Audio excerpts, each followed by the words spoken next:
مدینے کی تجلی سے لگائے ہوئے ہیں، لو مدینے کی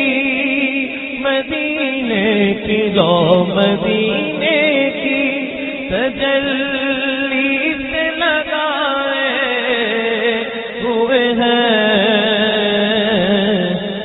دل کو ہم بتلائے انوار بنائے ہوئے ہیں۔ الحمدللہ رب العالمین،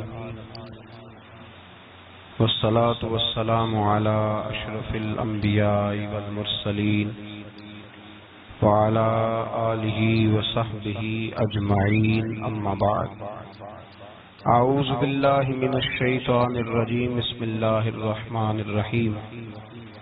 بشر المنافقین بان لهم عذابا علیما الذین یتخذون الکافرین اولیاء من دون المؤمنین ایبتغون عندهم العزة فإن العزة لله جميعا۔ صدق اللہ العظیم وصدق رسولہ النبی الکریم۔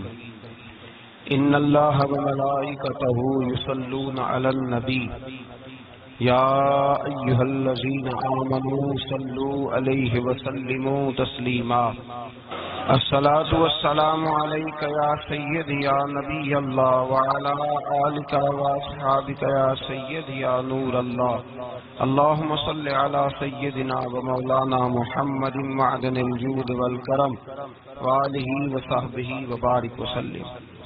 تمام تعریفیں اللہ تعالیٰ جل مجدہ الکریم کے لیے، اور ہر قسم کے درود و سلام نبی رحمت صلی اللہ علیہ وسلم کی ذات والا صفات کے لیے۔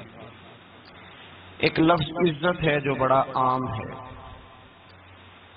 اس عزت کے حصول کے لیے لوگ بڑے پاپڑ بیلتے ہیں، بہت ساری جھوٹی باتیں بھی گڑھتے ہیں، جو نہیں ہوتے وہ بن کر دکھاتے ہیں۔ صبح سے شام تک لوگ اپنے قصیدے اس لیے پڑھتے ہیں کہ انہیں عزت والا کہا جائے اور ان کی عزت کی جائے۔ عزت ایک ایسا لفظ ہے، کوئی جاہ و جلال دکھا کے عزت کو چھینتا پھرتا ہے، اور کوئی منت کر کے عزت کو مانگتا پھرتا ہے۔ حالانکہ عزت نہ چھینی جا سکتی ہے نہ مانگی جا سکتی ہے۔ عزت خالصتاً میرے رب کا تحفہ ہے، وہ جسے چاہتا ہے عطا فرما دیتا ہے، وہ جسے چاہتا ہے عطا کر دیتا ہے۔ اب قرآن نے حدیث